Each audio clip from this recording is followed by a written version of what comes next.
to Silicon Valley Buzz, the show where we discuss happenings in this, perhaps the most fertile spot on the planet for new ideas. I'm your host, Seth Shostak, and the producer is Janet Wu. Well, tonight, human trafficking, Proposition 35. Can we stop the proposition with a proposition? Now, trafficking comes in two forms. There's sex trafficking, mostly involving young runaway girls. There's also labor trafficking, where people, usually undocumented immigrants, are used to, well, forced to work, really, under threat of deportation if they don't. Now, Proposition 35 would toughen the punishment on both of these crimes and take steps to limit repeat offenses. So it sounds like a no-brainer. But is it? Well, we'll be hearing 2 points of view from my guests. Yes on Proposition 35 from Daphne Phung, who's the Executive Director of Californians Against Slavery, and no on Proposition 35 from Greg Diamond, a workers' rights attorney and a member of Occupy Orange County. All right, well, let's get started here. There aren't many people, perhaps excluding pimps and exploiters of the young and helpless, who would think that trafficking shouldn't be stopped, or at least limited. But is Prop 35 the way to do that? Well, let's begin with Daphne Phung. Daphne, welcome to the program. Thank you for having me here. Well, Daphne, tell me, what is Prop 35 really, in essence? What is it going to do? Well, Prop 35 is going to push back on human trafficking and the sexual exploitation of women and children. And what it's going to do is it's basically going to increase the sentencing for human trafficking. It's going to increase the fines as well, and the fines will go to victim services. It would require that all convicted sex traffickers be registered sex offenders, and would require that all convicted sex offenders register their online account, among other things that it's going to do to protect our children and vulnerable young ladies from being exploited. But surely that's already illegal. I mean, there's legislation on the books that already handles this, so why do we need new legislation? Well, human trafficking is illegal in every single country in this world, but it happens in every single country in this world. What's in California currently, California's been identified as a hub for human trafficking. In fact, the FBI said that there are identified San Francisco, Los Angeles, and San Diego as what they call high-intensity child sex trafficking regions in this country. At the same time, a victims' rights report said that gave California an F grade on our laws, saying our laws are too weak to protect our children against sex trafficking. But why is California, I mean, this is one area where California seems to be number one. We're not number one in things like, you know, educational attainment or anything like that. We're number one in this, or at least we're very highly ranked. Why is that? What is it about California? Well, California has a huge population. It has a huge economy. And in addition to that, we also have access to, it's very easy to access California. And in fact, you know, a lot of these children who are being trafficked, there's a circuit. And a lot of the places in California, the locations I've talked to you, in addition, the highways, Sacramento, it's part of the circuit that traffickers bring their victims through. Can you describe that for me a bit more in detail? You say there's a circuit for this trafficking. Where does it start? Where does it go? And why is it a circuit? Well, the reason one of the ways that, you know, like you said, a lot of these victims are vulnerable children already. The average age of entry into the sex trade is 12 to 14 years old, and I've known victims starting as young as 10 years old who have been started in the sex trade. And one of the mechanisms that they use in controlling these victims is by disorienting them, removing them from anything that's familiar to them. Right, and that's why they keep moving these victims around, so that it becomes like nothing is safe, nothing is secure. There's nothing permanent in their lives. Yes. Where are they coming from? Well, they could be. I've known, for instance, like T, who is in Oakland. She was recruited at the age of 10 from Oakland. She lived in Oakland and grew up in Oakland, and she was recruited by a guy who was, you know, significantly older than him, in his 30s. At 10 years old, he said that he was going to take her to a safer place so that she could be away from her abusive home. But instead, at 10 years old, she was put on the streets of Oakland. She started in Oakland, and then she was moved up throughout the state, up to Oregon, down to Las Vegas, to San Diego, up to LA, and back to Oakland. So there's definitely around that she did. And that happened to her until she was 15 years old. Was she able to get out, by the way? Yes, because her trafficker was arrested. Okay, so you've described what's happened in Oakland. That just sounds like prostitution of very young girls, girls that are vulnerable, taken over by these people running the business. In the South Bay, is that the most common form of trafficking? You know, in San Jose, it happens in San Jose too. We have Ming Dang, who also was started 10 years old, but she was trafficked by her parents. She grew up she went to school in Mountainville. She grew up in San Jose. And her parents basically put her in these Vietnamese brothel, the cover-up, like Vietnamese cafe cover-up for brothels. She was, for Ming's special cases, because she was trafficked by her parents, she was trafficked throughout the Bay Area. She was working from San Jose to San Francisco on the streets as well as in brothels, cover-up brothels. And so, I mean, every case is a little different, but definitely there's the exploitation of young children is a common thread of all of them. They're vulnerable. They've been exploited before. A lot of them have been neglected or exploited or runaways, where they are vulnerable to being lured into something that they never thought that they would ever be able to get out. Proposition 35 is going to increase the penalties for people who are convicted of doing this, the traffickers. Yes. But one aspect of the proposition, which is, well, a little different, it would require that the people that are convicted reveal their internet identities. Yes. Now, I can understand that, you know, what you're getting at here, but is there really a problem with that? I mean, is that addressing something that's a serious problem? Oh, you know what? This issue, the sex trafficking of children, is become an epidemic. And one of the reasons for that is because of the internet. The internet has fueled the growth of the sex trade of children in America. And we need to put more mechanisms in place, not just offline, because our world has evolved. Megan's Law was passed 30 years ago. What Prop 35 does is to update Megan's Law to the 21st century, where the internet is a reality of our day-to-day life and our children's lives. You know, one of the people that drafted Prop 35 is Chris Kelly. You undoubtedly know Chris Kelly. Yes. And he was I guess, the privacy officer for Facebook. Mm-hmm. So maybe you could tell me what the connection there was. Was he seeing a lot of the use of social media, Facebook in his case, for promoting sex trafficking? I mean, is that how he got interested in this? Yes. So what happened was Chris was, while he was in Facebook, he saw how the internet has been used to exploit other people, the vulnerability that's being, and especially when Facebook opened up to younger audience, younger users. And he actually worked with who's now the governor of New York, Andrew Cuomo. He used to be the AG in New York. They worked together on what they call the E-Stop bill, which is very similar to what Prop 35 is going to do, the internet disclosure. And he saw how successful it was in helping internet companies like Facebook to identify the areas where they're vulnerable, where the children are being vulnerable. Well, but how does that work, Daphne? Because I can understand, all right, you know, sometimes you meet somebody online, you know, and you don't really know anything about them, and so you get perhaps seduced by somebody and you meet them somewhere, whatever. I mean, that kind of abuse I've heard of. But how do sex traffickers make use of the internet? Oh, let me give you an example. One of the cops in San Diego who really focuses on child sex trafficking in San Diego told me that he did it for 5 years. He's been on this for 5 years. He's never had a case over the last 5 years that was not initiated or perpetuated through a social media.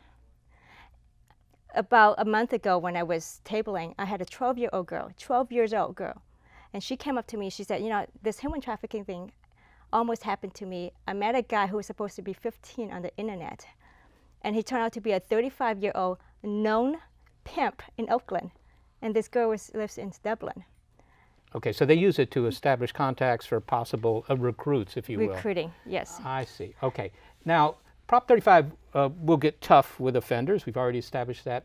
But I got to ask you, is that really going to help to prevent these crimes? I mean, obviously you get, you know, a certain satisfaction that these guys are going to be, whatever, punished more severely. And, you know, revealing their internet identities, they can't, you know, do more of this. But does it do anything for prevention? Oh, you know what? In fact, Prop 35's whole essence is prevention, is deterrence.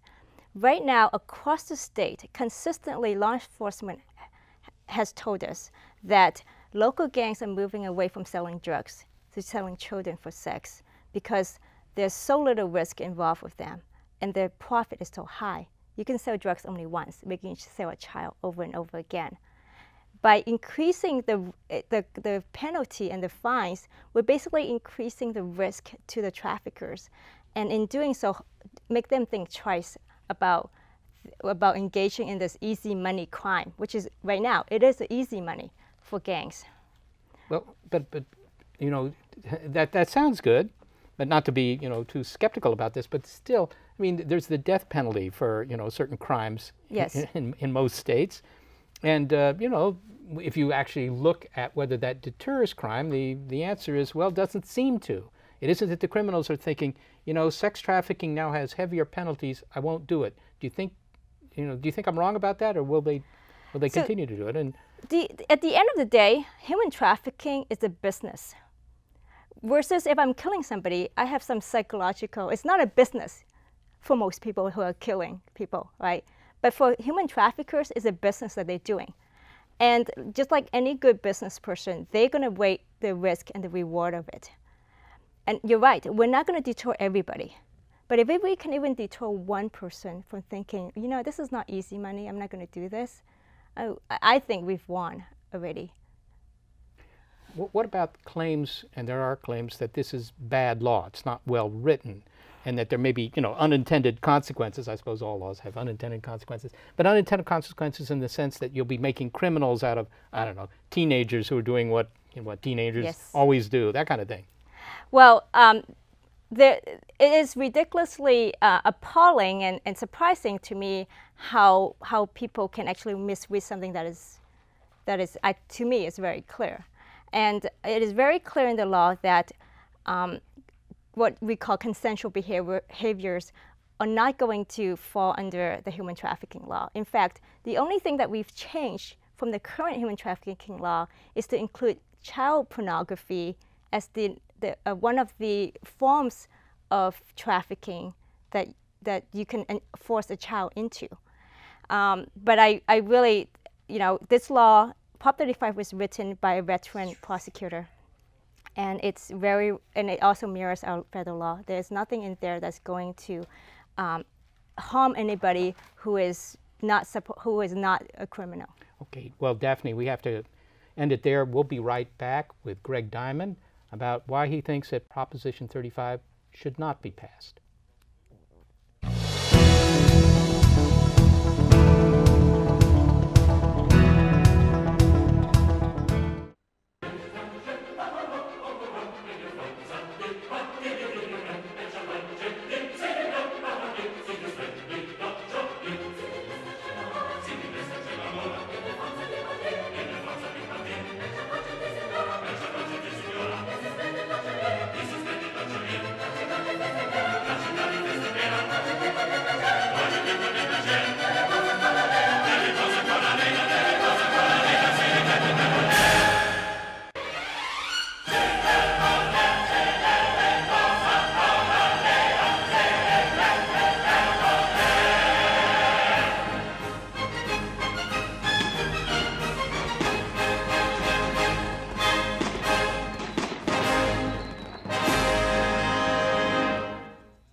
Welcome back to Silicon Valley Buzz. I'm your host, Seth Shostak. We've heard the arguments in favor of Proposition 35 for restricting or at least Putting a dent in trafficking, particularly sex trafficking, sounds like a good idea, but not everybody's in agreement. We now turn to Greg Diamond. He's a workers' rights attorney, a member of Occupy Orange County in the Southland, and a Democratic candidate for state senator. Greg, welcome to the show. Thank you. Good to be here. Greg, you're a workers' rights attorney and a member of Occupy Orange County. I just said that. What could motivate you to oppose what sounds like a no-brainer proposition?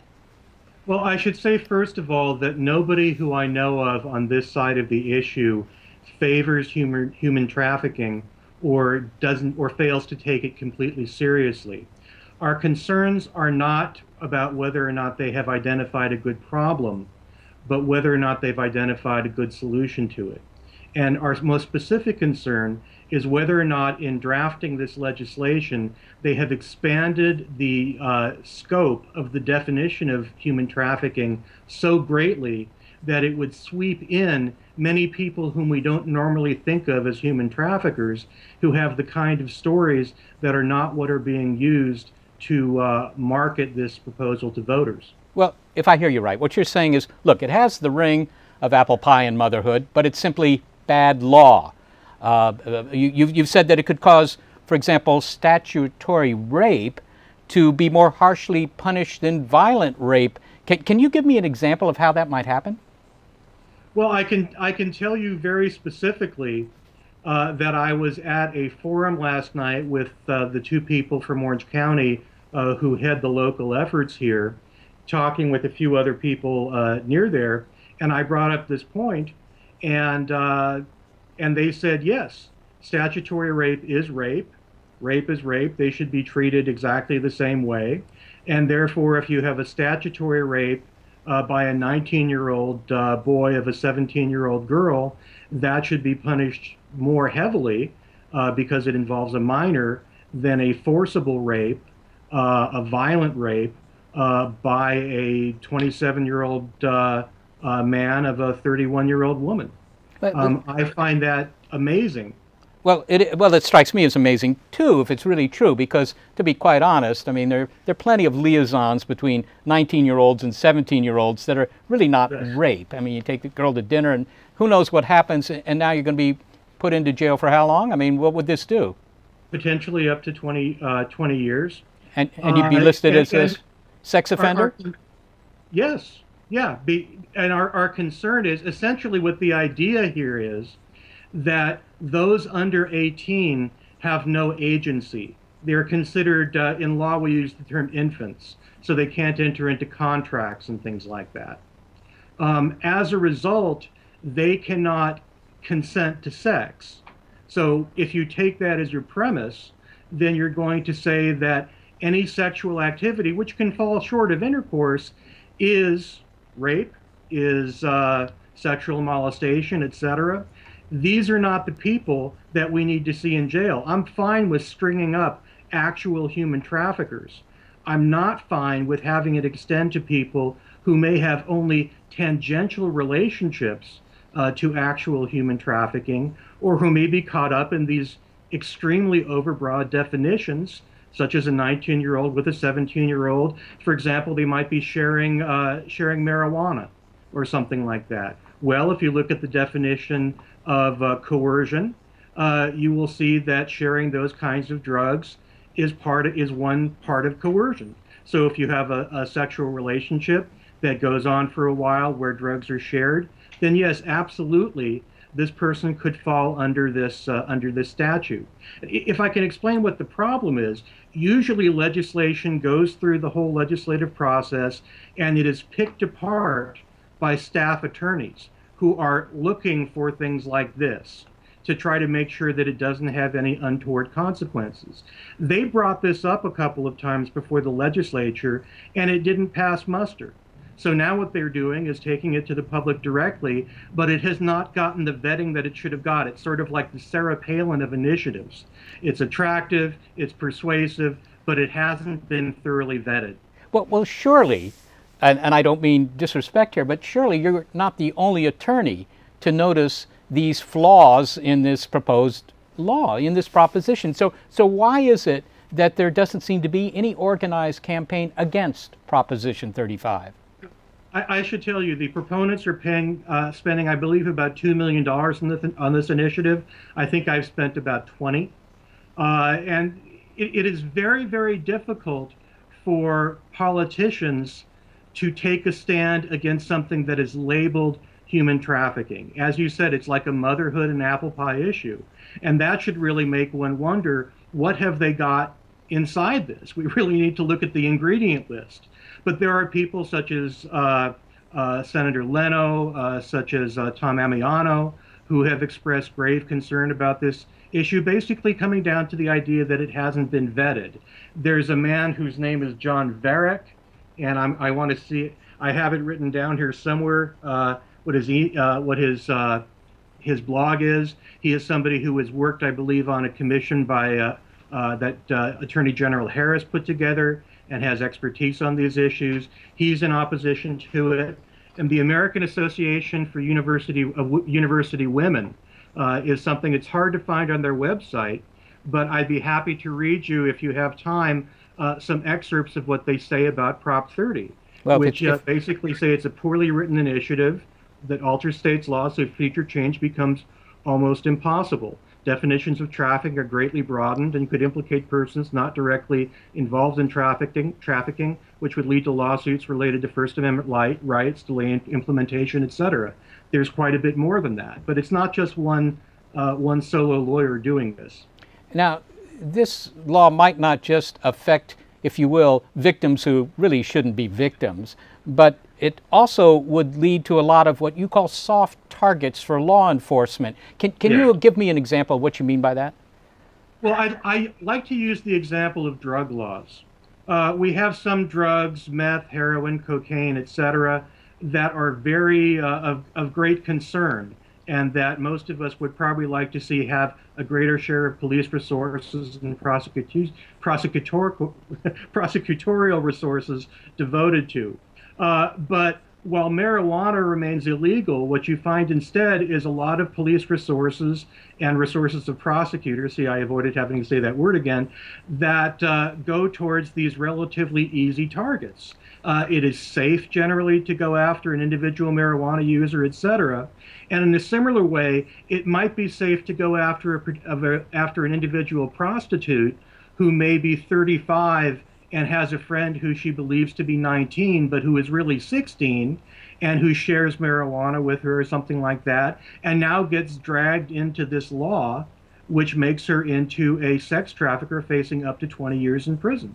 So, it's disproportionate penalties. So what, but I mean, in terms of the effect of this, what you're saying is that the police might, selectively, or at least preferentially, pick out these soft targets for enforcement and as a consequence not pay attention to the truly serious crimes.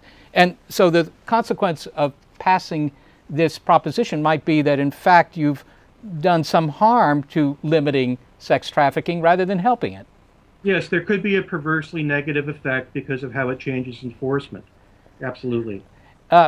One of the proponents of Proposition 35 is Chris Kelly, and he was the chief privacy officer for Facebook, principal founder of this campaign. Why would he want to put some really serious money into this if it's bad law? I've talked a little bit to Chris Kelly on one occasion about this, and I don't think that he believes it to be bad law, but in part I don't think that he's thought through some of the statutory interpretation problems that I and some other people have. As far as his motivation, some people have said, well, look at what Rob Reiner did with the First Five thing. If you're an aspiring politician, you want to associate yourself with something everybody loves. But also, he was behind the second part of this bill, which was originally separate, which specifically dealt with putting the information, with requiring people who are on the Megan's Law list to put to inform a central authority whenever they get a new online account. I think it's a new password, a new email account, etc., which might be used in trying to attract people over the internet, which I think is it's a very nice idea. My concern about that is that I don't think that people are going to do it, and most people that I've talked to don't seem to think that actual sex offenders are going to, online sex offenders are going to do that. But what it may do is, again, a perverse effect. It may take a company like Facebook, and now they're simply going to say, look, all we have to do is follow the law. These people were supposed to tell us we are potential sex offenders because of our history, and when they tell us, we're going to stop.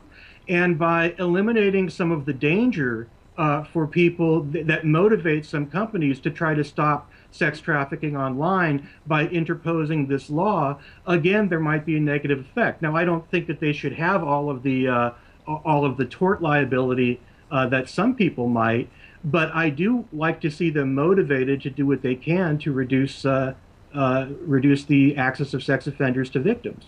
You said that, look, you know, I mean, you started this conversation by saying nobody's in favor of sex trafficking, I mean, except the people perhaps engaged in it. But presumably, okay. So, but do you think that the current laws are adequate to deal with this problem, or do we need some new law? I think that the current laws are largely adequate, and one problem, but not entirely so. There are some parts of this law that I do think are good. By the way, I think when they say that some young girls don't cooperate because they get treated badly in the judicial system, which can be involving laws of evidence, etc., and making sure that they can't be tried for things that they've done involved in human trafficking, that they have no individual liability. I actually think those are very good ideas. And that's what I would like to see, is for this to go back to the legislature, which ought to be paying tremendous attention, because even if this loses, it will have come close to winning, and let them pick out the parts of this bill that make sense, give it to those ferocious staff attorneys, and figure out how to do this right. One other thing that I'd like to do, though, and this is one reason that I've wanted to come on this program, is as future courts are going to consider this law, they are going to, in part, be looking at what was sold to the public, pardon me. So if I'm correct that this law goes much too far and it's nothing that they have sold to the public, then the court may or may not decide that, yeah, that's what the public was voting on. What I would love to see Chris Kelly, Daphne Phung, and other people do is to disavow all of these participants in the parade of horribles that I'm presenting this to you. Say it on your show, say it everywhere they can, and then courts who are listening, who will have that in the future as a way to understand what the statute was supposed to be, may make better rulings. So far, I haven't had cooperation there. Well, Greg, unfortunately, we're out of time. Just one word. Do you think it's going to pass or not? I think the polls say that it's up somewhere a little under 90% right now. So I call the odds somewhat greater than even. Okay. Greg Diamond, thank you very much for being with us. Thank you. Thanks to our other guests as well. Prop 35 sounds like a noble idea, but could it turn large numbers of ordinary people, if you will, into felons for behavior that frankly is all too common? You've heard the arguments, and as Michael Rennie once said in a film, the choice is yours. I'm Seth Shostak, inviting you to join us next time for Silicon Valley Buzz on this station, KMVT. Thank you for joining us, and good night.